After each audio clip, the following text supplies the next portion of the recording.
السلام علیکم ورحمۃ اللہ وبرکاتہ۔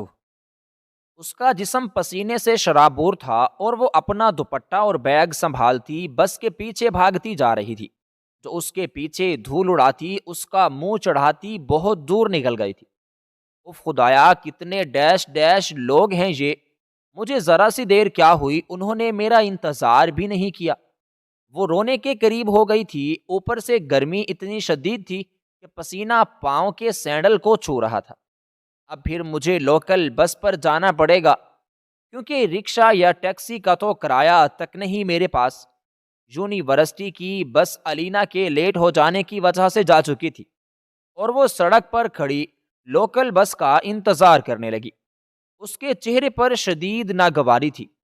ماتھے پر ہاتھ کا جھاپا سا بنائے وہ سڑک پر نظریں ٹکائے کھڑی تھی، جیسے یہاں سے ابھی کوئی بھی آئے گا اور وہ اس میں سوار ہو جائے گی۔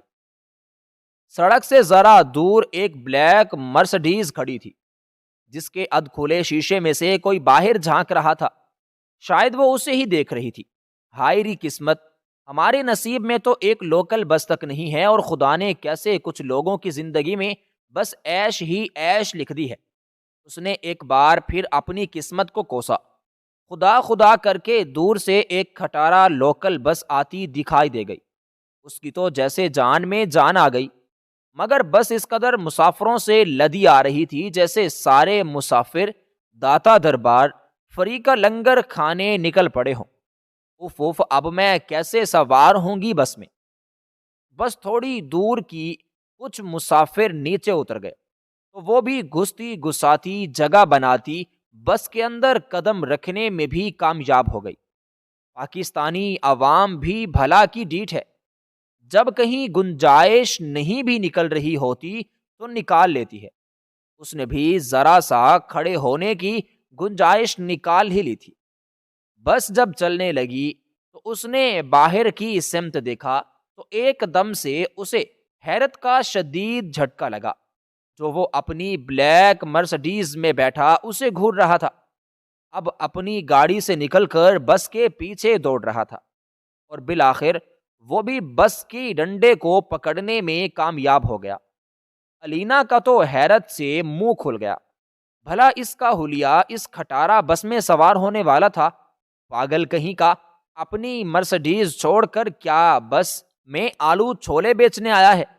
وہ منہ میں بڑبڑائی اور بس کی سیٹ کے ساتھ ٹیک لگائے کھڑی رہی۔ بس ہچکولے کھاتی سڑک پر رواں دواں تھی۔ الینا نے دوبارہ پیچھے مڑ کر نہیں دیکھا تھا، مگر وہ کسی کی نظروں کی تیش اپنی کمر پر محسوس کر سکتی تھی۔ خدا خدا کر کے اس کا سٹاپ آیا تو مسافر بھی اترنے لگے۔ دھکم پیل سے شروع ہو چکی تھی اور وہ چکی میں آٹے کی طرح پسنے لگی تھی۔ اسے رہ رہ کر اپنی یونیورسٹی بس کے ڈرائیور پر غصہ آ رہا تھا، جو ہفتے میں ایک بار تو اس کا تماشا ضرور بنواتا تھا۔ انہی سوچوں میں وہ ڈنڈے کو پکڑتی باہر اترنے ہی لگی تھی کہ پیچھے سے کسی نے زور سے اسے دھکا دیا۔ اس کا ہاتھ ڈنڈے سے چھوٹ گیا اور منہ پورا کا پورا کھل گیا۔ وہ اپنا توازن برقرار نہ رکھ پائی اور اڑتی ہوئی بس سے نیچے گری، مگر نیچے سڑک پر گرنے کی بجائے وہ کسی کی گود میں گری تھی۔ آسمان سے گرا کھجور میں اٹکا والی مثال تو اس نے سن رکھی تھی، مگر بس سے گرا کسی کی گود میں اٹکا والی مثال اس پر مکمل فٹ آتی تھی۔ اور وہ جس کی گود میں وہ گری تھی وہ کوئی اور نہیں بلکہ وہی بلیک مرسڈیز والا لڑکا تھا، جس نے اپنی مرسڈیز چھوڑ کر اس لوکل کھٹارا بس کو زینت بخشی تھی۔ الینا پھٹاخوں سے منہ کھولے اسے دیکھ رہی تھی۔ لے جائیں گے لے جائیں دل والے، دلہانیاں جائے گی۔ بس کے اندر اور بس مسافروں کا شور سا اٹھا۔ کچھ لوگ تالیاں بجانے لگے اور کچھ من چلے تو اس سین کو اس قدر انجوائے کر رہے تھے کہ سیٹیاں بجا بجا کر واہ واہ کرنے لگے، جیسے سینما میں لگی مووی کا کوئی کلائمیکس سین چل رہا ہو۔ الینا کی برداشت بالکل جواب دے چکی تھی۔ اس نے زور سے اپنے آپ کو اس قدر مضبوط مرد کے شکنجے سے چھڑوایا جس کے کلون کی مہک اسے کسی اور ہی دنیا میں لے گئی تھی۔ اس نے نرمی سے الینا کو اپنی باہوں کے شکنجے سے آزاد کیا اور نیچے سڑک پر کھڑا کیا۔ الینا اس قدر شرمسار تھی کہ نظریں اٹھا کر اس نمونے کو دیکھ بھی نہ سکی اور سر پر دوڑ لگا دی۔ مسافروں کا شور اب تھم چکا تھا اور وہ تیزی سے بھاگتی ان کی نظروں سے اوجھل ہو جانا چاہتی تھی، مگر نہیں جانتی تھی کہ وہ کسی کی نظروں میں پہلے ہی سما چکی ہے۔ جتنا مرضی بھاگ لے، بھاگ نہیں سکتی تھی۔ وہ اپنی خفت چھپائے بار بار اپنے پیچھے دیکھتی، اپنے گھر کے دروازے سے زور سے ٹکرائی اور اس کا ماتھا جیسے پھٹنے کے قریب تھا۔ اس نے سارا غصہ گھر کے دروازے پر نکالا اور زوردار مکہ اسے جڑ دیا، مگر وہ تو دروازہ تھا، فولاد کا بنا ہوا، اس ڈیٹ کو کون سا اثر ہونا تھا؟ اس لیے اپنی مٹھی دوسرے ہاتھ سے دباتی اور سی کرتی گھر میں داخل ہوئی اور سیدھا اپنے کمرے میں چلی گئی۔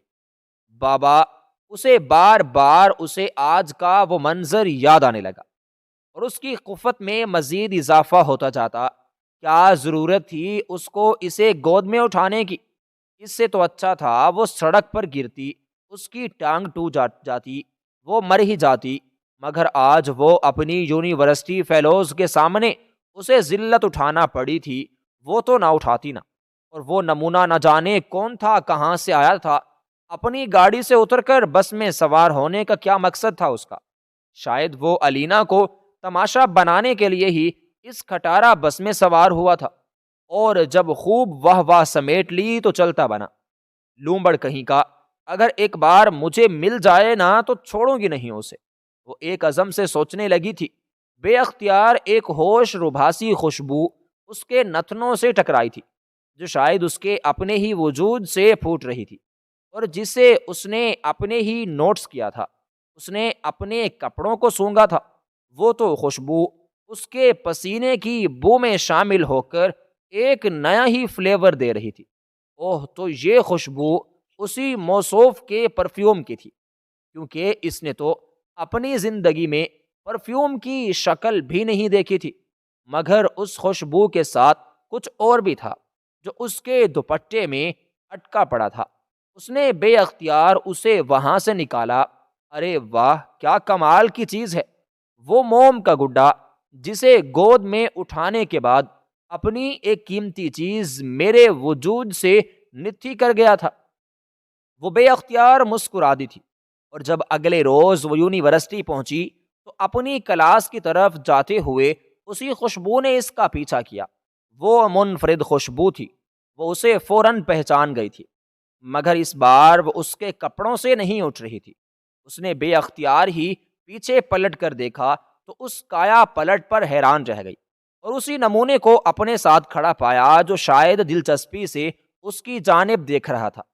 الینا کی آنکھیں پوری کھل گئیں اور ساتھ ہی منہ بھی کھل گیا۔ وہ ذرا سا پیچھے کو کھسکا تھا، کیونکہ جو بھی تھا اس کے منہ کا کھل جانا ایک غیر اخلاقی سی بات تھی۔ الینا نے فوراً اپنا منہ بند کر لیا اور وہ جو کل سے سوچ رہی تھی، ایک بار اسے مل لوں تو خبر لوں گی اس کی، مگر وہ سامنے آیا تو جیسے سارے الفاظ اس کے پرفیوم کی مہک میں تحلیل ہو گئے۔ اس نے 3 پیس سوٹ پہن رکھا تھا اور اس کے سیاہ رنگ کے جوتے اتنے چمکدار تھے کہ الینا کو اپنا عکس ہی ان میں دکھائی دینے لگا۔ وہ یونیورسٹی کا اسٹوڈنٹ تو کہیں سے نہ لگتا تھا، شاید کوئی پروفیسر ہوگا، مگر وہ اسے پہلی بار اس یونی میں دیکھ رہی تھی۔ وہ پروفیسر تو نہیں ہو سکتا تھا جو مسلسل اسے دیکھ کر شریر سا مسکرائے جا رہا تھا، جیسے الینا کی سوچ تک دسترس پا چکا ہو۔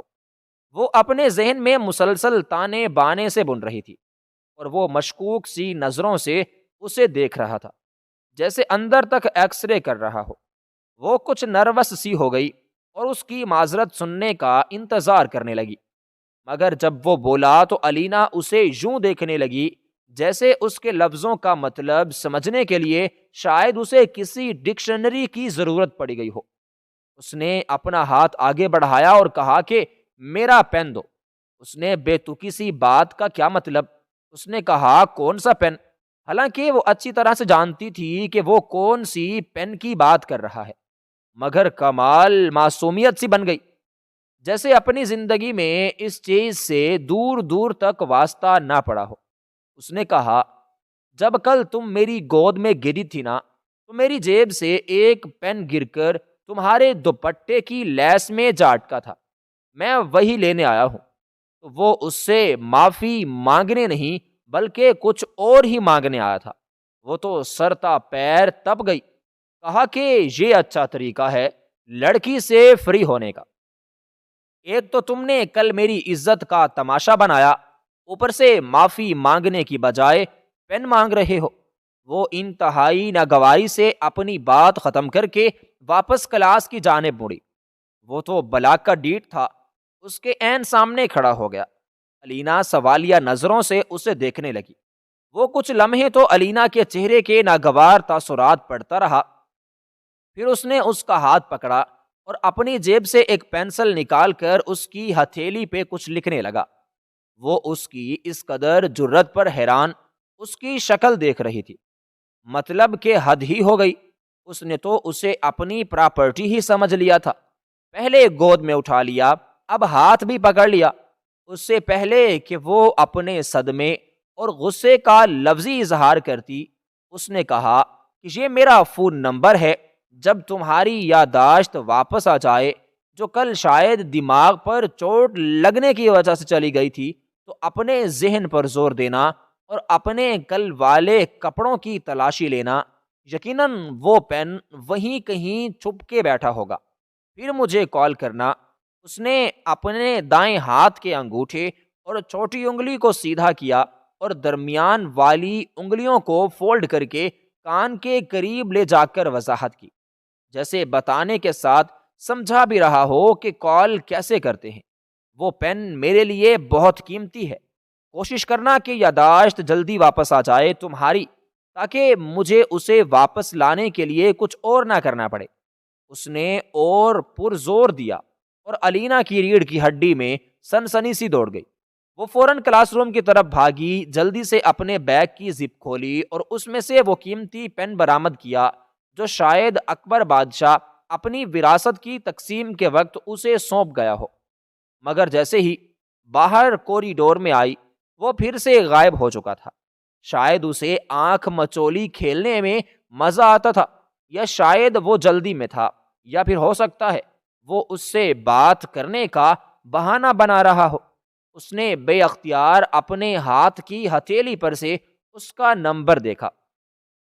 کلاس کے چند اسٹوڈنٹ نے یہ فلمی سین بھی دیکھ لیا تھا، جب وہ اس کا ہاتھ پکڑ کر اس پر کچھ لکھ رہا تھا۔ اب تو یہ اس کی ہتک عزت کا معاملہ بن چکا تھا۔ میں اتنی آسانی کے ساتھ اسے معاف نہیں کروں گی، اس نے ٹھان لی تھی، مگر اس کے دل نے تو کچھ اور ہی کرنے کی ٹھان لی تھی شاید۔ اور جب دل کچھ اور کرنے کی ٹھان لیتا ہے نا، تو معافی ناموں پر خود بخود ہی دستخط ہو جاتے ہیں، اور کسی کو مزہ چکھانے کی پلاننگ دھری کی دھری رہ جاتی ہے، کیونکہ درمیان میں دل جو آ جاتا ہے کم وقت، اس لیے معاملہ رفع دفع ہو جاتا ہے۔ جب سے اس کے ساتھ وہ بس والا ایڈونچر ہوا تھا، اس کی زندگی ایک نئی ڈگر پر چلنے لگی تھی، جہاں ہر روز کوئی نہ کوئی چیلنج تھا جو مزاد دینے لگا تھا، کیونکہ وہ اس کی زندگی میں ایک حادثے کی شکل میں آنے والا ایک خوبصورت سانحے میں ڈھلنے والا تھا۔ وہ دشمن سے اب دشمن جان بننے والا تھا۔ وہ اس بلڈنگ کے انٹرس میں ایک سیکیورٹی گارڈ کے ہمراہ جیسے ہی داخل ہوئی، یوں لگا جیسے دنیا میں اگر کوئی جنت ہوتی تو اس جنت کا ہیڈ آفس یہاں ہوتا۔ وہ ایسی ہی جاہو جلال والی بلڈنگ تھی۔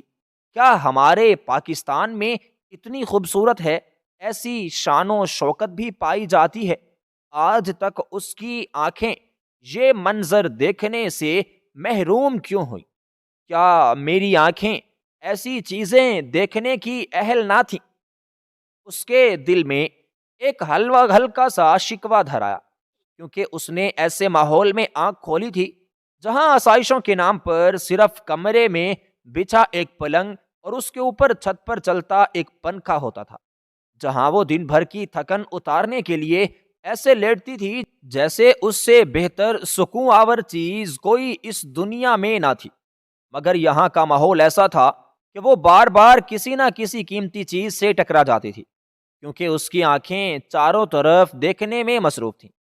ریسیپشن پر ایک خوش شکل دبلی پتلی سی لڑکی نے پہلے اس کا حلیہ دیکھا، جو کہ اس عمارت کی شان و شوکت سے میچ نہیں کرتا تھا۔ پھر اس کا نام دریافت کیا۔ اس نے اپنا نام الینا بتایا تو اس کے ایکسپریشن ایک دم سے بدل گئے۔ وہاں ناگواری کی جگہ احترام نے لے لی اور اس نے اسے اپنے ساتھ چلنے کا اشارہ کیا۔ الینا جو اوپر ہی بس دیکھے جا رہی تھی، اس کے قدم جو زمین پر تھے اتنی زور سے کسی چیز سے ٹکرائے کہ وہ منہ کے بل گر پڑی۔ اف اف خدایا! پہلی بار اسے اس کی نرم مضبوط آغوش کی یاد آئی، اور الینا جو اس وقت اپنی سوچ پر پچھتائی تھی کہ کاش وہ سڑک پر ہی گر جاتی تو عزت کا تماشا تو نہ بناتا۔ اگر اب جو اس کا تماشا بن گیا تھا، اس کا کیا؟ اس نے وہیں پڑے پڑے زور سے اپنی آنکھیں میچ لیں، دعا کرنے لگی کہ سب لوگ وہاں سے غائب ہو جائیں تاکہ وہ ان کے فیس ایکسپریشنز نہ دیکھ پائے تو اسے زمین میں دھنسا دیتے۔ الینا ڈرتے ڈرتے اٹھنے لگی۔ درد کی ٹھیسیں ماتھے سے نکل کر پورے جسم میں انتقال کر گئی تھی۔ اس نے جیسے ہی اپنا ہاتھ ہوا میں بلند کیا، ایک مضبوط ہاتھ نے اسے تھام لیا۔ اس نے پٹ سے آنکھیں کھولیں تو وہ اس کا ہاتھ تھامے اسے اوپر اٹھا رہا تھا، وہ جس کے بارے میں اس نے سوچ رکھا تھا کہ اگر ساری دنیا فنا ہو جاتی اور وہ آخری انسان بچ جاتا اور وہ سمندر میں ڈوب رہی ہوتی اور وہ اسے بچانے کے لیے اپنا ہاتھ آگے کرتا تو وہ ڈبونا تو پسند کرتی مگر اس طرح کی مدد نہ لیتی، اور وہ جو اسے بچوں کی طرح پھر سے اٹھا رہا تھا اور اپنی ریسیپشنسٹ سے کہہ رہا تھا کہ اس لڑکی کو ادھر ادھر گرنے کا شوق ہے، آپ جائیے اپنا کام کریں۔ ارد گرد کے لوگ جو اس جیسے نمونے کے شغل سے لطف لے رہے تھے، اپنے بوس کی بات سن کر ادھر ادھر بھاگ گئے جیسے وہاں موجود ہی نہ ہو۔ وہ الینا کی جانب نرم تاثرات لیے پلٹا۔ اس کے چہرے پر اتنی نرمی دیکھ کر اس نے اپنی سوچ پر ہی پانی پھیر دیا، جو سمندر میں ڈوبنے کو ترجیح دے رہی تھی۔ اس نے تشویش سے کہا، تم ٹھیک تو ہونا؟ زیادہ چوٹ ووٹ تو نہیں لگی؟ اور وہ بالکل بچوں کی طرح رونے لگی تھی، اس لیے نہیں کہ اسے درد ہو رہا تھا، بلکہ اس لیے کہ اس کا جوتا ٹوٹ چکا تھا اور مزید شرمندگی سے بچنے کے لیے اس نے آنسوؤں کا سہارا لیا تھا۔ لڑکے نے شاید بھانپ لیا، اس لیے اسے پھر سے گود میں اٹھا کر سیڑھیاں چڑھنے لگا اور وہ بالکل ہی ساکت رہ گئی تو وہ واقعی اسے اپنی پراپرٹی سمجھنے لگا تھا۔ اب پھر سے تماشا بن گیا تھا اس کا، مگر یہ کیا؟ جیسے ہی الینا نے آس پاس نظریں دوڑائیں، وہاں اس عمارت میں کوئی بھی نہ تھا، جو اس کے آنے پر امپلائیز سے بھری پڑی تھی۔ ایک دم سے یوں ویران ہو گئی جیسے سب کو زمین نے نگل لیا ہو۔ وہ حیرتوں کے سمندر میں غوطے لگائے جا رہی تھی۔ آخر اتنی اچانک بلڈنگ خالی کیسے ہو سکتی ہے؟ کہیں میرا دماغ تو خالی نہیں ہو گیا؟ جب اس نے اپنے آفس کا دروازہ کھولا تو لیور نڈرا کی مہک اس کے نتنوں سے ٹکرائی۔ اس نے صوفے پر اسے بٹھایا اور نیچے جھک کر اس کے سینڈل اتارنے لگا تھا تو اس کے لمبے خوبصورت اور شفاف ہاتھوں میں مزید بدنما سے لگ رہے تھے۔ تو کیا اس کا وہ پن اتنا ہی قیمتی تھا کہ جس کے حصول کے لیے اس نے اس کی یونیورسٹی سے اسے اٹھوا کر اپنے آفس بلوایا تھا، اور اب اس کے سامنے گھٹنوں کے بل جھکے اس کے سینڈل اتار رہا تھا؟ پھر وہ اپنے آفس ٹیبل کے پیچھے گیا، ریسیور کان سے لگایا اور کچھ ہدایت دی، اور ریسیور کریڈل ٹرک کر آفس سے متحلقہ ایک دروازہ کھولا اور اندر گھس گیا۔ تھوڑی دیر بعد باہر نکلا تو اس کے ہاتھ میں سلیپرز تھے۔ اس نے الینا کے پیروں میں پہنا دیے اور اس کے عین سامنے ٹانگ پر ٹانگ جما کر کاؤنچ پر بیٹھ گیا۔ وہ تو اپنی زندگی کو دیود اس کے اینڈ سے ایک دم سے رومانٹک فلم میں بدلتے دیکھ کر بالکل ہی دم سادے بیٹھ گئی تھی۔ اس نے کہا، مس الینا علی، میں مسٹر علی شہریار سکندر اس کمپنی کا CEO ہوں، اور آج آپ کو بلانے کا مقصد، اس کی بات ابھی منہ میں ہی تھی کہ الینا نے جھٹ سے اپنے پرس سے ایک پین نکالا اور درمیان موجود ایک شیشے کی میز پر رکھ دیا۔ کیونکہ وہ ایسی ہی عجلت پسند لڑکی تھی، منٹوں میں معاملہ ختم کرنے والی، مگر معاملہ ختم ہونے والا نہ تھا۔ میں تو آپ کو اسی دن لٹانے لگی تھی، مگر آپ کو اچانک سے غائب ہونے کی عادت ہے۔ اس نے اس کے گرنے کی عادت والے طنز کا جواب دیا تھا اور بات جاری رکھی، ورنہ آج آپ کو اتنی تکلیف نہ کرنا پڑتا۔ اس کے ساتھ ہی وہ اٹھی اور الٹے قدموں دوڑ لگانے لگی تو شہریار نے اسے پیچھے سے پکارا، مس الینا علی، کیا میں نے ایسا کہا کہ آپ میری بات سنے بغیر جا سکتی ہیں؟ واپس بیٹھیے۔ اس کا تحکم سن کر تو اس کی گردن کے بال کھڑے ہو گئے۔ وہ واپس پلٹی تو اس کی پونی ٹیل ہوا میں جھول گئی اور کانچ سی سنہری آنکھوں میں حیرت دھر آئی۔ تو کیا اسے وہ اس پن ہی نہیں چاہیے تھا جو شاید اکبر بادشاہ نے اسے وراثت میں دیا تھا؟ مگر اسے اس سے کچھ اور بھی چاہیے تھا، اور وہ تو شاید وہ اسے مانگے بنا ہی دے چکی تھی۔ وہ اس کا دل تھا۔ کہتے ہیں کہ جب گیدڑ کی شامت آتی ہے تو وہ شیر کی طرف دوڑ لگاتا ہے، اور جب محبت میں انسان کی شامت آتی ہے تو وہ محبوب کے قدموں میں گر پڑتا ہے، چاہے محبوب پھٹے پرانے کپڑوں میں ہی ملبوس کیوں نہ ہو۔ اس کی حالت بھی ایسی ہی تھی۔ وہ اس کے سامنے فقیروں جیسے لگتی تھی، مگر محبت تو گدا کو بادشاہ اور بادشاہ کو گداگر بنا دیتی ہے۔ یہ سارے کارنامے محبت نامی بلا سے ہی منسوب ہیں۔ اس نے جب اسے گود میں بھرا تھا، اسی دن سے ہی اس کا دل اس کی کانچ سی آنکھوں میں اٹک گیا تھا، اور اس نے اس راہ رسم بڑھانے کے لیے ہی اپنا پن اس کے دوپٹے میں لٹکا دیا تھا۔ ایسا شاطر انسان تھا۔ حالانکہ محبت میں انسان کی مت ماری جاتی ہے، مگر اس کا دماغ بڑا چلتا تھا، کیونکہ وہ اس ملک کا سب سے بڑا اور کامیاب انٹروپیز تھا۔ وہ ایک آرکیٹیکچر جس نے اس ملک میں بڑی بڑی عمارتوں کی ڈیزائننگ کی تھی، اور جس کا اپنا دل ایک جھونپڑی میں رہنے والی غریب سی لڑکی پر آ گیا تھا۔ کیا عجب چیز ہے قسمت بھی، کہ کبھی کبھی تو ایک تنکے کو بھی ہوا کے دوش آسمان کی بلندیوں تک لے جاتی ہے۔ وہ بھی اس کے سامنے ایک تنکے جیسی تھی، جیسے اس کی آندھی طوفان جیسی محبت نے شہ دی تھی، اور وہ بلندیوں میں اڑنے لگا تھا۔ مگر جب یہ آندھی رکتی ہے اور طوفان تھم جاتا ہے تو وہی تنکا پھر کسی پنجارے کی طرح کہیں گر جاتا ہے، اور شاید اپنے اصل کی طرف واپس لوٹ آتا ہے، کیونکہ اسے اس کی اوقات کا پتہ ہوتا ہے۔ اس کی کانچ سی آنکھوں میں بے پناہ درد تھا، ایک ایسی تکلیف تھی جو شاید اب ان کے ہمیشہ کے لیے بند ہو جانے کے بعد ہی ختم ہو سکتی تھی۔ وہ اپنے لاؤنج میں اداس سی بیٹھی تھی۔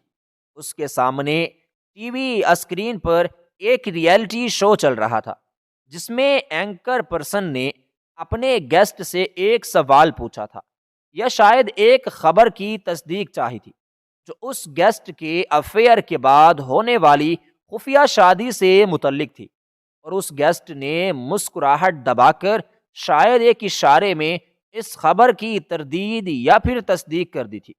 اس کی نگاہیں کیمرے کی جانب تھیں۔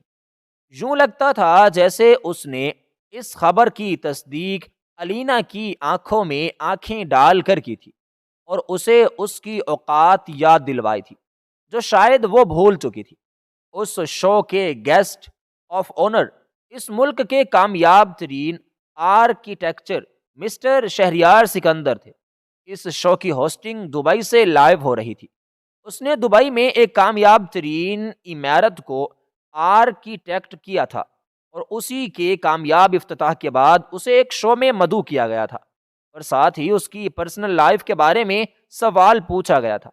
جب اس نے اس خبر کی تصدیق کر دی جو اس کی شادی کے متعلق تھی، تو وہ اینکر پرسن ذرا سی حیران ہوئی تھی، مگر الینا کی طرح صدمے میں نہیں تھی، جو صوفے پر دم سادے بیٹھی ٹی وی اسکرین پر اس یونانی دیوتا کو دیکھ رہی تھی جو الینا کی دسترس سے ہمیشہ کے کیے دور جا چکا تھا۔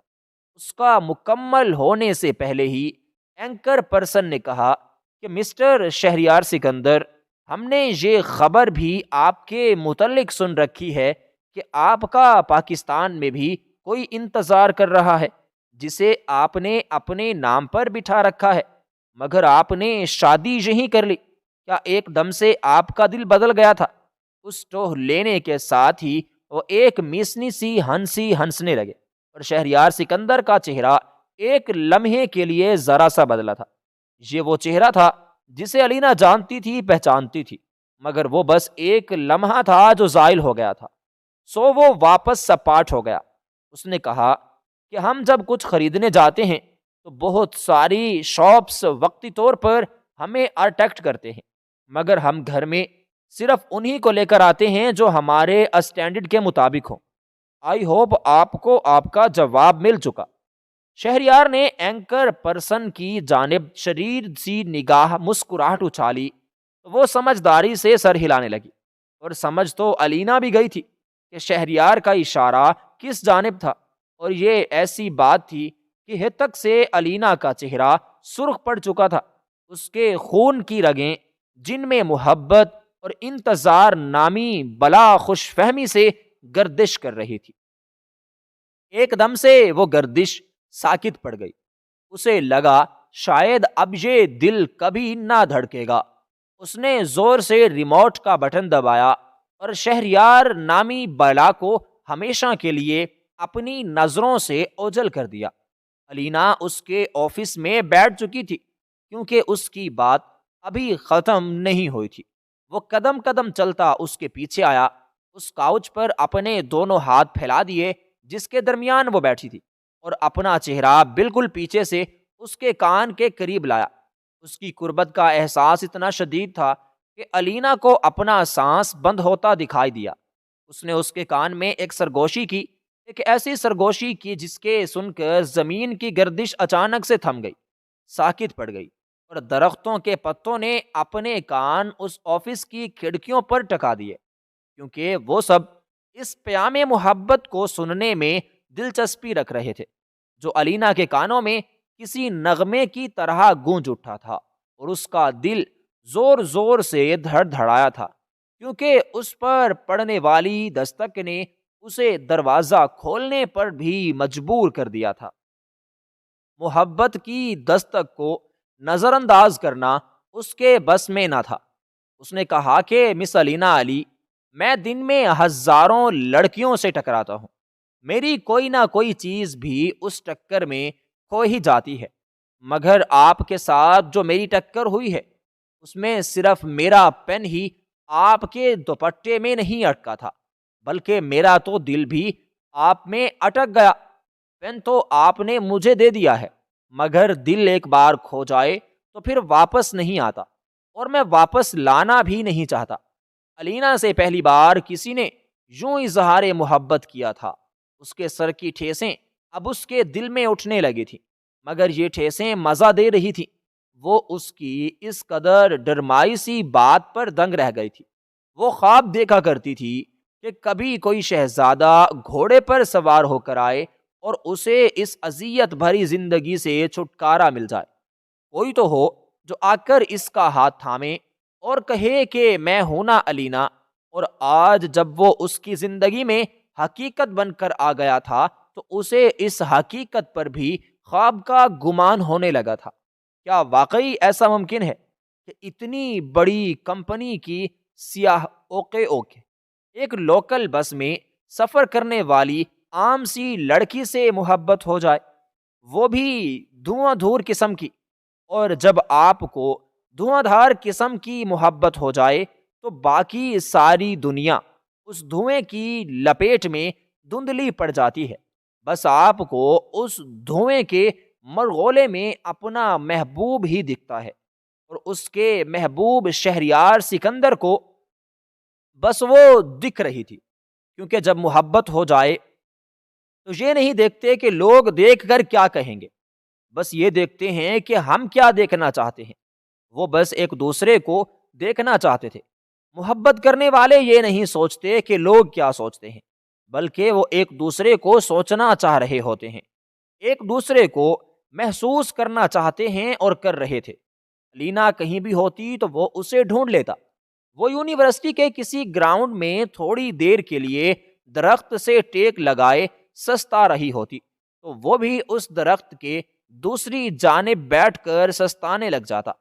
وہ یونیورسٹی کی لائبریری میں کتابوں میں سر دیے بیٹھی ہوتی تو وہ ایک دم سے کتاب کو اس کے چہرے سے ہٹا دیتا اور کہتا سرپرائز، اور وہ حیران ہوتی کہ کیا یونیورسٹی بھی اس کی ملکیت ہے جس میں وہ اتنے دھڑلے سے آن دھمکتا ہے۔ مگر یہ عقدہ تو بعد میں کھلا کہ یونیورسٹی بھی اس کی اپنی ملکیت کی طرح تھی، اس کے گھر کے جیسی، جس کا نقشہ انہی کی فرم کے ایکسپرٹس نے تخلیق کیا تھا، کیونکہ یہاں ان کے شہر میں یہ یونیورسٹی تقریباً 5 سال پہلے ہی تعمیر کی گئی تھی۔ جب اس نے اس کے منہ سے سنا تو منہ کھولے اسے دیکھنے لگی، اور وہ ہنس دیتا، کہتا کہ اس ملک کی اکثر مشہور بلڈنگز انہی کی ہی ڈیزائن کردہ ہیں، اس لیے وہ جب چاہیں جہاں چاہیں بلا دھڑک آ سکتا ہے اور اسے کوئی پوچھ نہیں سکتا تھا۔ مگر اکثر لوگ اس کے چہرے سے واقف نہ تھے کہ وہ عام سے ہولیے میں ہی الینا کے آس پاس منڈلاتا تھا۔ اسے پروٹوکول دیا جانا پسند نہ تھا۔ ہاں، اگر وہ پروٹوکول الینا کی طرف سے ہوتا تو وہ بہت پسند کرتا تھا۔ وہ اسے اپنی ملکیت سمجھنے لگا تھا اور چاہتا تھا کہ وہ اپنی ملکیت کا حق بھی جتائے، سب کو دکھائے کہ شہریار سکندر کی ملکیت کون ہے۔ مگر وہ ابھی وقت مانگ رہی تھی، اسے اپنی گریجویشن مکمل کرنا تھی، اور وہ اس کے فیصلے کے احترام میں بالکل خاموش تھا۔ مگر وہ نہیں جانتی تھی کہ اس کی یہ خاموشی اور یہ ٹال مٹول اسے کس قدر مہنگی پڑنے والی تھی۔ کیا یار، ہر وقت کتابوں میں ہی سر دیے رہتی ہو؟ تمہیں اب محبت کی کتابیں بھی پڑھنی چاہیے جو میں لکھوں گا۔ شہریار ایک دم سے اس کے پیچھے سے آیا تھا اور کتاب اس کی گود میں سے اچک کر بولا۔ وہ جو کیفیٹیریا کی انٹرس میں شیشے کے دروازے کی اوٹ میں سائنس کے فارمولوں میں الجھی بیٹھی تھی، ایک دم شہریار کی آمد پر دنگ رہ گئی، پھر ہلکا سا مسکرائی۔ جناب، آپ تو منہ میں سونے کا چمچ لے کر پیدا ہوئے ہیں، مگر ہم آپ کی طرح مرسڈیز میں نہیں گھومتے۔ ہمیں تو اس دھرتی پر چلنے کے لیے، اپنے جسم کو بھوک سے بچانے کے لیے اور اس ظالم دنیا میں سرائیول کے لیے کتابیں پڑھنے کی ضرورت ہے نا۔ الینا نے شہریار کے ہاتھ سے کتاب واپس اچک لی اور گود میں رکھ کر پڑھنے لگی۔ اوکے مس فلاسفر، تم اپنی نازک سی جان کو کیوں ہلکان کرتی ہو؟ بلکہ تمہیں تو اب پڑھنے کی کوئی ضرورت نہیں ہے۔ ادھر دیکھو میری آنکھوں میں، انہیں پڑھو جو کب سے تم سے خاموش التجائیں کیے جا رہی ہیں جانے من۔ شہریار شرارت بھرے لہجے میں گویا ہوا، آہستہ بولو مسٹر مجنو، آدھی سے زیادہ یونیورسٹی میں تو آپ مجھے بدنام کر ہی چکے ہیں۔ کلاس کے اسٹوڈنٹس نے تو میرا جینا بھی حرام کر کے رکھا ہے۔ جن لڑکوں کو میں گھاس تک نہیں ڈالتی تھی، وہ آج میرے ارد گرد منڈلانے لگے ہیں جیسے میرے ماتھے پر او لیبل کا ٹھینکا لگا ہوا ہو۔ الینا نے اسے ناگواری سے جھٹکا تھا۔ اٹھو اور بتاؤ کون ہیں وہ لڑکے، ان کا دماغ آج ہی درست کرتا ہوں میں۔ شہریار کے چہرے پر ایک دم سے تشویش بھری سرخی امنڈ آئی۔ آرام سے بیٹھے رہو، میں مزید تماشا نہیں بنانا چاہتی۔ تم بتاؤ تمہاری آنکھیں کیا کہہ رہی تھی؟ الینا نے ٹاپک بدلنے کی کوشش کی۔ چائے پینا چاہتا ہوں تمہارے ساتھ بیٹھ کر کہیں۔ میری سیکیورٹی بڑی بد مزہ چائے بناتی ہے۔ آدھا سر گھر سے نکلتا ہوں، آ کے ہاتھ کی چائے پی کر پورا سر بھی چکرانے لگتا ہے۔ چلو اٹھو، اس کیفیٹیریا میں کافی اچھے چائے ملتی ہے، میں اکثر ہی پیتا رہتا ہوں ادھر سے۔ وہ ایک دم سے اٹھا اور اسے اپنے پیچھے چلنے کا اشارہ کر دیا۔ ارد گرد نرے دوڑ کر ان لڑکوں کو ڈھونڈنے کی کوشش کی جو اس کی الینا کو اس کی عدم موجودگی میں تنگ کرتے تھے۔ ان کا دماغ تو میں لگاتا ہوں ٹھکانے۔ دل میں اس نے اپنے ایک عزم لیے اٹھا تھا، الینا شہریار کے ساتھ ہوتی تھی تو اسے اپنی خوش بختی پر رشک سا ہوتا تھا۔ شہریار نے بہت کوشش کی کہ الینا کو روزگاری میں یونی ڈراپ کر کے جائے یا ایک مستقل ڈرائیور رکھوا دے، مگر الینا کی خودداری نے اسے اس کی حد میں رہنے ہر مجبور کر دیا تھا۔ وہ چاہے جتنے بھی کرائسس میں ہوتی کبھی شہریار کے آگے ہاتھ نہ پھیلاتی۔ اسے بس اس سے محبت چاہیے تھی جو اسے بن مانگے بے پناہ مل رہی تھی۔ شہریار اس کی زندگی کی واحد قیمتی چیز، اس کا قیمتی اثاثہ بن گیا تھا، اور وہ اپنی زندگی کی واحد قیمتی چیز سے دستبردار ہونے والی تھی، اور وہ چیز اس کی محبت تھی جس کے وصال پر ہجر کی ایسی برف پڑنے والی تھی کہ اسے اپنا آپ دھندلا سا دکھائی دینے والا تھا۔ یہ اس دن کی بات ہے جب شہریار نے اس سے ایک اجازت مانگی تھی، اور جب وہ اجازت اسے مل گئی تو اس کی جھولی میں انتظار کے چند سکے اچھال کر چلتا بنا تھا، اور وہ ان سب کو جب الٹ پلٹ کر دیکھنے لگی تو وہاں بڑے بڑے سیاہ حروف میں جدائی کا لفظ رقم تھا۔ الینا تم مان کیوں نہیں لیتی؟ اتنا ڈیٹھ بننا اچھی بات نہیں میری جان۔ وہ آج بھی ہاتھ دھو کر اس کے پیچھے پڑا تھا۔ وہ الینا اور اس کی ماں کو اپنے اپارٹمنٹ میں رکھنا چاہتا تھا کیونکہ اسے ملک سے باہر جانا تھا۔ اپارٹمنٹ بالکل خالی چھوڑ کر، مگر وہ مان کیوں نہیں رہی تھی؟ دیکھو شہریار، میں بغیر کسی شرعی رشتے کے تمہارے اپارٹمنٹ میں نہیں رہ سکتی، چاہے اپنی ماں کے ساتھ ہی کیوں نہ رہنا پڑے۔ تم سمجھنے کی کوشش کرو، میں اور میری ماں ایک مرد کے سہارے کے بغیر زندگی گزار رہے ہیں، اور کل میں نے ان کی عزت پر آنچ تک نہیں آنے دی، اور اگر تم سے محبت نہ ہوتی تو میں کسی لڑکے کی طرف آنکھ اٹھا کر بھی نہ دیکھتی۔ تم ملک سے باہر جانا چاہتے ہو تو میں تمہیں منع نہیں کروں گی، میں تمہارا اپنے گھر میں بیٹھ کر انتظار کروں گی، اور تم کبھی بھی میری محبت کو کمزور نہیں پاؤ گے، وعدہ کرتی ہوں۔ ہاں، تمہارا دل میرے حوالے سے بدل جائے اور تمہیں کوئی اور لڑکی پسند آ جائے تو یہ اور بات ہے۔ الینا نے آخر میں اسے چھیڑا تھا، اور اس کی بات پر وہ دب سا گیا۔ خبردار، جو آئندہ یہ بات تم نے اپنی زبان پر لائی تو میری زندگی میں صرف اور صرف ایک ہی لڑکی ہے، اور وہ ہے الینا۔ اس کے علاوہ کسی کی بھی کوئی گنجائش نہیں بنتی۔ مجھے بس ایک اہم پروجیکٹ کے سلسلے میں جانا ہوگا، اور تم نے یہ بھی شرط رکھی ہے کہ جب تک تمہارے گریجویشن مکمل نہیں ہوتی تم مجھ سے منگنی تک نہیں کر سکتی۔ عجیب لڑکی ہو یار، ورنہ میں تو تم سے نکاح کر کے جاتا، اب اور انتظار نہیں ہوتا مجھ سے۔ شہریار بے بس اسے بولا، انتظار کرنا میرے لیے بھی بہت مشکل ہے شہریار، مگر میری زندگی میں کچھ اصول ہیں جن پر مجھے قائم رہنا ہوگا۔ تم اپنا پروجیکٹ مکمل کر کے آؤ، تب تک میں اپنا ماسٹرز مکمل کر لوں گی، اور پھر ہم دھوم دھام سے شادی کریں گے، جیسے تم کہو گے، جیسے تم چاہو گے، جہاں کہو گے رہوں گی، جہاں کہو گے تمہارے ساتھ چلی جاؤں گی، پکا وعدہ۔ وہ شہریار کو تسلی دینے والے انداز میں گویا ہوئی تو شہریار اسے گھورتا ہوا بولا، بڑا احسان ہوگا محترمہ آپ کا کہ مجھ ناچیز کو اپنی زندگی میں شامل کریں گی آپ۔ وہ جاتے جاتے اس سے کھڑ کھڑ نہیں جانا چاہتا تھا، اس لیے وہ صبر کے گھونٹ بھی پی کر رہ گیا، اور پھر وہ چلا گیا، الینا کو انتظار کی سولی پر چڑھا کر، اس سے وعدہ کر کے، کیونکہ اس کا جانا بھی وہاں پر بہت ضروری تھا، اور وہ خم شہریار جو 2 دن سے اسے نہ دیکھتا تو پاگل ہونے لگتا تھا۔ سارے کام کاج چھوڑ کر یونیورسٹی اس کی ایک جھلک دیکھنے کو بھاگا چلا آتا۔ آج اسے پورے 2 سال ہو گئے تھے۔ الینا کی آنکھوں سے اوجھل ہوئے، اور شاید اس نے اتنا ہی وقت مانگا تھا اس سے۔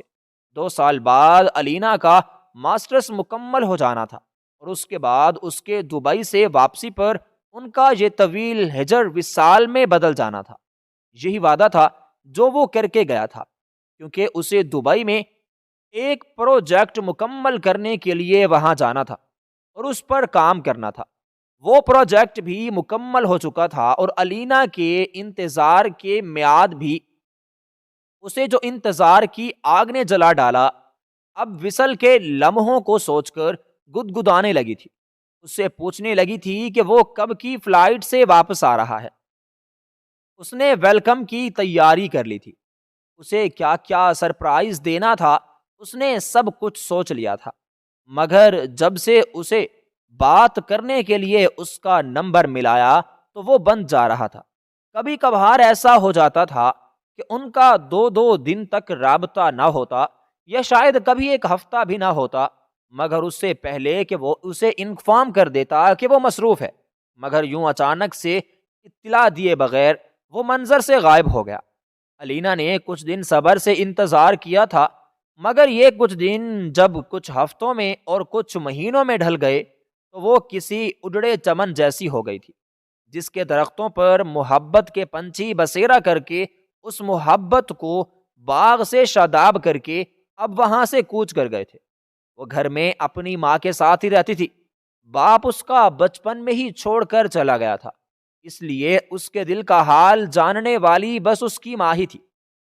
جب وہ اسے یوں دیوانوں کی طرح ادھر ادھر بھٹکتے دیکھتی تو پریشان ہو جاتی تھی۔ اس کی کانچ سی آنکھوں میں کانچ چبھتے دیکھتی تو تڑپنے لگتی تھی، مگر یہ تڑپ شہریار تک کیوں نہیں پہنچ پا رہی تھی، وہ جو اس کی ذرا سی پریشانی کو خود ہی بھانپ کر پردیس میں تڑپنے لگتا تھا، وہ جو کہتا تھا کہ تم ایک بار کہو تو سب کچھ چھوڑ چھاڑ کر آ جاؤں گا، وہ جو کہتا تھا کہ تم سے محبت نہ کروں تو شاید مر جاؤں، کیونکہ یہ جو میں زمین پر چل رہا ہوں نا، یہ اس لیے ہے کہ میرے خون کی رگوں میں تم دوڑتی ہو، جو مجھے چین سے بیٹھنے نہیں دیتی۔ وہ محبت کی ایسی باتیں کرنے کے بعد کہاں چلا گیا تھا؟ علینا ایک بار اس کے آفس گئی تو اس کے ورکرز نے اسے پہچاننے سے ہی انکار کر دیا اور عرصے بعد اس کے قدم پھر سے لڑکھڑائے تھے، مگر اس بار کسی چیز سے نہیں ٹکرائے تھے، بلکہ دھوکے اور فریب کی دلدل میں پھنس گئے تھے، اور وہ منہ کے بل گری تھی۔ اسے وہاں سے دھوکا ملا تھا جہاں سے اس نے خواب میں بھی نہ سوچا تھا۔ وہ گھنٹوں اپنے کمرے میں گمسم سی بیٹھی اس کے بارے میں سوچتی رہتی۔ ماں کہتی کہ بیٹا بھول جاؤ اسے، یہ بڑے لوگ ایسے ہی ہوتے ہیں، ہم غریبوں کو اپنے پاؤں کی جوتی سمجھتے ہیں، جب ان کا دل بھر گیا تو بدل لی، اسے وہاں پر کوئی لڑکی پسند آ گئی ہوگی تو کیوں نہ اپنی جان ہلکان کرتی ہے میری بچی، مگر وہ کیا کرتی، اس نے اپنی ساری زندگی کی محبت اور چاہت تو شہریار پر لٹا دی تھی، اب وہ موو آن کیسے کر سکتی تھی بھلا؟ مگر کہتے ہیں کہ وقت سب سے برا مرہم ہوتا ہے، بڑے سے بڑے گھاؤ بھی وقت کی تاہوں میں مندمل ہونے لگتے ہیں۔ علینا کے گھاؤ تو نہیں بھرے تھے، مگر اسے ایکٹنگ کرنا آ گئی تھی، وہ دوسروں کو دکھانے کے لیے ہی صحیح مگر مسکرانے لگی تھی۔ اس نے ایک کمپنی میں جاب کے لیے اپلائی کیا اور اس کے ٹیلنٹ پر اسے یہ جاب مل گئی۔ وہ 24 گھنٹے کسی مشین کی طرح کام کرتی جس کے اندر کوئی دل نہ تھا، کوئی جذبات نہ تھے، خود کو بے پناہ مصروف کر لیا تھا اور شہریار کا نہ پتہ اپنی زندگی کتاب سے اکھاڑ کر پھینکا تھا، مگر دل میں شاید وہ اب بھی پنجے گاڑے بیٹھا تھا۔ اسی کے لیے تو کسی دوسرے مرد کی پیش قدمی پر وہ بدک کر پیچھے ہٹ جاتی تھی۔ اس کا اعتماد اور بھروسہ مرد ذات سے بھی اٹھ چکا تھا، کسی لڑکے کو مسکرا کر خود سے بات کرتے بھی دیکھتی تو ڈر جاتی، وہاں سے وہ بھاگ جایا کرتی۔ اس لیے اس کے آفس میں زیادہ تر دوستی لڑکیوں سے ہی تھی، لڑکے ویسے ہی اس سے ہمیشہ خوف ہی کھاتے تھے کہ کہیں تھپڑ ہی نہ مار دے، کیونکہ وہ تو تھپڑ مار بھی سکتی تھی۔ اس ویران سی سڑک کے ارد گرد چیری کے درخت کے آگے تھی، جن کی پتیاں ہوا کے زور سے درختوں سے اتر کر اس کے چہرے پر تھپڑوں کی مانند پڑ رہی تھی، مگر یہ تھپڑ اسے تکلیف نہیں دے رہے تھے، کیونکہ قسمت نے اس کے منہ پر اتنی زور سے تماچا مارا تھا کہ اب ایسے چھوٹے موٹے تھپڑ اسے تکلیف نہیں دیتے تھے۔ اچانک سے ہی بارش شروع ہو چکی تھی، مری کی سڑکیں بارش سے بھیگنے لگی تھیں۔ وہ اپنی کولیگز کے ساتھ ان کے بے جا اسرار پر اس ٹرپ کا حصہ بنی تھی۔ اسے اب لوگوں سے زیادہ ملنا جلنا پسند نہ تھا، کیونکہ خوبصورت اور خوشنما چہروں کے پیچھے چھپے ظالم انسانوں سے وہ خوب واقف تھی، اس لیے الگ رہنا ہی پسند کرتی تھی۔ اب یہاں اکیلی سڑک پر بھیگنے لگی تھی، ٹھنڈ بھی لگ رہی تھی، مگر پھر بھی یہ ٹھنڈ اس کے وجود میں بسی اس آگ کو ٹھنڈا نہیں کر پا رہی تھی جو اس محبت نے لگائی تھی، اور پھر حجر کی سیاہی نے اسے لودی تھی، اور اب فریب اور دھوکے نے اسے ایسا بھڑکایا تھا، اس کے لاوے کو ایسا بھڑکایا تھا کہ اس کا پورا وجود جل کر خاکستر ہو چکا تھا۔ وہ یوں ہی اپنی دھن میں چلی جا رہی تھی، اس بات سے بے خبر کہ ایک اور حادثہ اس کا منتظر کھڑا ہے جو بالکل سامنے سے آ رہا تھا۔ وہ سٹک کے بیچوں بیچ چل رہی تھی کہ اچانک ایک تیز رفتار گاڑی سامنے سے آتی دکھائی دی۔ ڈرائیور شاید نشے میں تھا، اس لیے سامنے کھڑی لڑکی کو دیکھ نہیں سکا تھا، اور اس سے پہلے کہ وہ گاڑی اس کے وجود کو کچل کر چلی جاتی، کسی نے ایک جھٹکے سے اسے وہاں سے ہٹا لیا۔ وہ بالکل حواس باختہ سی تھی، یوں لگ رہا تھا جیسے موت کا فرشتہ بالکل اس کے سر پر سے گزر گیا ہو، کیونکہ محبت کے فرشتے نے اس سے قبل ہی اسے اپنی مضبوط پناہوں میں تھام لیا تھا۔ دور سڑک سے نیچے وہ لڑکتے جا رہے تھے اور پوری کوشش کر رہا تھا کہ اس کے حصے کی چوٹیں بھی اپنے جسم پر کھا لے۔ جب وہ گول گول گھومتے گھومتے ایک پتھر کی آڑ سے ٹکرا کر ساکت ہو گئے تو وہ عین اس کے اوپر تھی، اور اس کا چہرہ اتنے عرصے بعد اتنا قریب دیکھ کر ایک دم سے اندر جلتے الاؤں میں بپھرا سا مچا تھا۔ اس کے دل کی دھڑکن اسے ٹکرا کر ایک عجیب ردھم بنا رہی تھی۔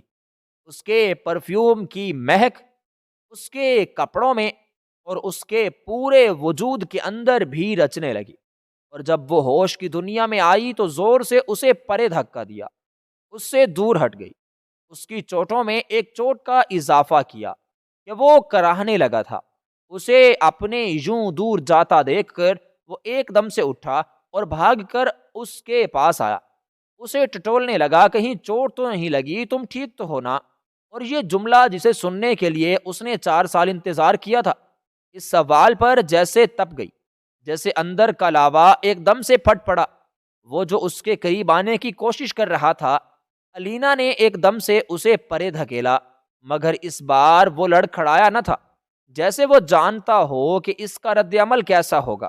وہ چٹان کی طرح اس کے سامنے ڈٹ کر کھڑا رہا، اس کی ہر طرح مار کو کھانے کے لیے۔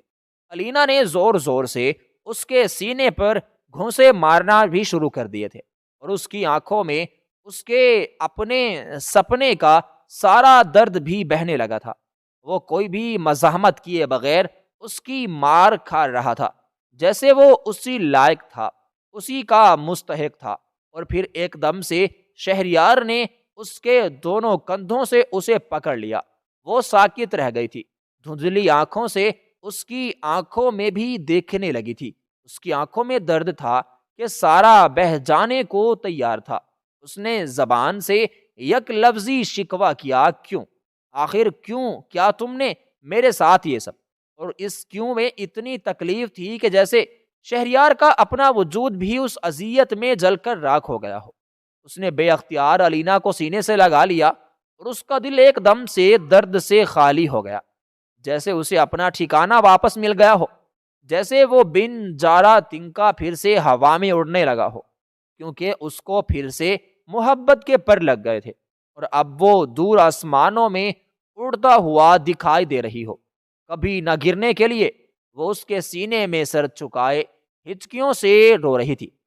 تبھی الینا نے ان 4 سالوں میں یہی سوچا تھا کہ اگر شہریار اس کے سامنے آ گیا تو تو وہ سامنے ایک آنسو بھی نہیں بہائے گی، اپنے آپ کو اس کے سامنے وہ بے مول نہیں کرے گی۔ اور جب شہریار نے اسے اپنے سینے میں پناہ دی تھی تو سارا درد تکلیف اس کی آنسوؤں کی صورت میں بہہ جانے کو بالکل تیار تھا۔ وہ اس کی شرٹ اپنی ناک رگڑتی اس سے دور ہٹی۔ شہریار کو وہ کسی ننھی بچی سے کم نہ لگی جسے اس کا کھویا ہوا کھلونا واپس مل گیا ہو۔ میری جان، میں نے تمہیں کتنا مس کیا یہ نہیں پوچھو گی، دور ہٹو مجھ سے، تم کوئی بات نہیں کرنی، میں نے تمہیں نہیں جانتی، چلے جاؤ یہاں سے۔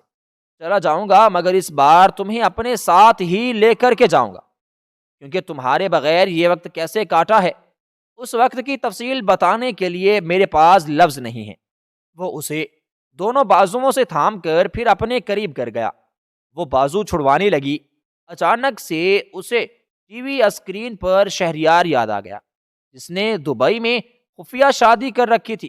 الینا پھر سے اپنی آنکھوں میں بے تنائی لیے اسے دیکھے گئی۔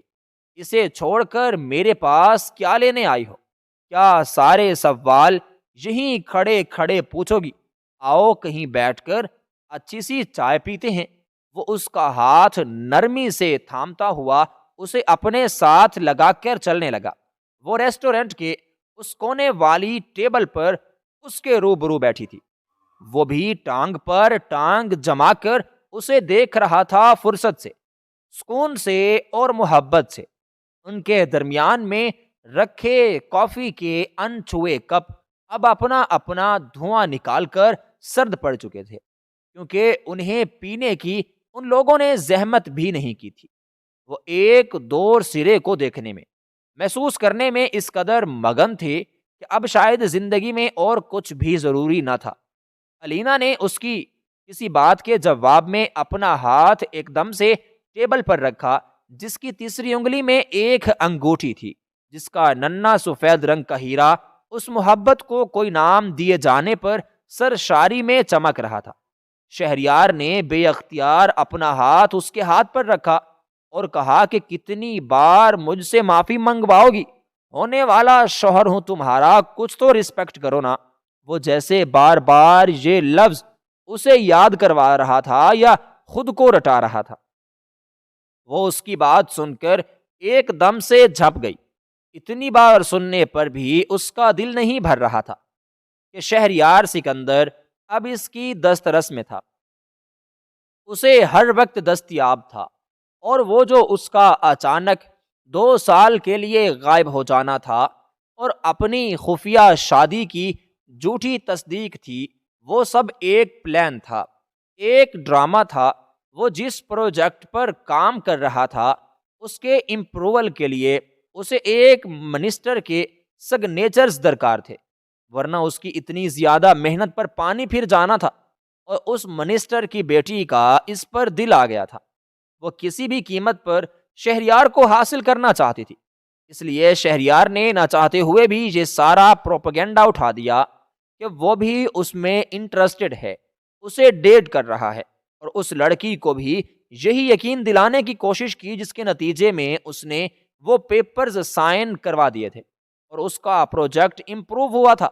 یہ بات وہ الینا کو اتنی بار بتا چکا تھا کہ وہ اس پر افسوس کر رہی تھی کہ تم نے ایک معمولی سے پروجیکٹ کے لیے اس لڑکی کو اتنا قیمتی دل توڑ دیا، اسے دھوکہ دے دیا، اور وہ کہہ رہا تھا کہ وہ لڑکی بھی اس کے پیچھے وقتی طور پر ہی پاگل تھی۔ شہریار سے پہلے اس کے 3-4 بریک آپس ہو چکے تھے، ایک چوتھا بھی صحیح، مگر یہ پروجیکٹ وہ کھو دیتا تو شاید اس کی زندگی بھر کا خواب ادھورا رہ جاتا، اور بعض خوابوں کی تکمیل کے لیے کچھ فیصلے غلط بھی لینے پڑتے ہیں، کچھ دل بھی تو توڑنے پڑتے ہیں۔ وہ اس کے لیے الینا سے 1000 بار معافی مانگ چکا تھا کہ وہ پھر بھی اس سے بار بار سننا چاہتی تھی، اسے اس تکلیف کا وہ احساس دلانا چاہتی تھی جو ان 4 سالوں میں اس نے پل پل سہی تھی، جو اس کا دل ان 4 سالوں میں اتنی بار ٹوٹ کر جڑا تھا کہ اس نے اس ٹوٹے دل کا مداوا اس سے ہمیشہ کے لیے جڑنے کے فیصلے کی صورت میں کیا تھا۔ شاید دو دلوں کے آپس میں جڑنے کے لیے کچھ دلوں کو ٹوٹنے کی قربانی دینا پڑتی ہے۔ زندگی ایسی ہی ہوتی ہے، کچھ تلخ دار لمحوں میں ایک دم سے خوشی کی کوئی نوید سنا جاتی ہے کہ ہم ان تلخیوں کو بھولنے لگتے ہیں، وہ بھی ان سیاہ یادوں کو بھول کر صرف خوش کن خواب دیکھنا چاہتی تھی، کیونکہ اسے خواب دکھا کر ان کی تعبیر تک لے جانے والا اس کے سامنے بیٹھا اسے بے لوث محبت سے دیکھ رہا تھا، اور جسے شہریار سکندر کی محبت مل جائے اسے اور کیا چاہیے تھا بھلا۔